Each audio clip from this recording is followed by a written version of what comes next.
শ্রীরামকৃষ্ণ বলছেন, তেল হাতে মেখে তবে কাঁঠাল ভাঙতে হয়, তা না হলে হাতে আঠা জড়িয়ে যায়। ঈশ্বরে ভক্তিরূপ তেল লাভ করে তবে সংসারের কাজে হাত দিতে হয়।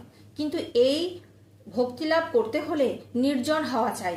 মাখন তুলতে গেলে নির্জনে দই পাততে হয়, দইকে নাড়ানাড়ি করলে দই বসে না। তারপর নির্জনে বসে সব কাজ ফেলে দই মন্থন করতে হয়, তবে মাখন তোলা যায়। আবার দেখো, এই মনে নির্জনে ঈশ্বর চিন্তা করলে জ্ঞান বৈরাগ্য ভক্তি লাভ হয়।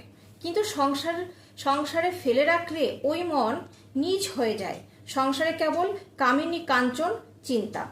সংসার জল আর মাটি যেন দুধ, যদি জলে ফেলে রাখো তাহলে দুধে জলে মিশে এক হয়ে যায়। খাঁটি দুধ খুঁজে পাওয়া যায় না।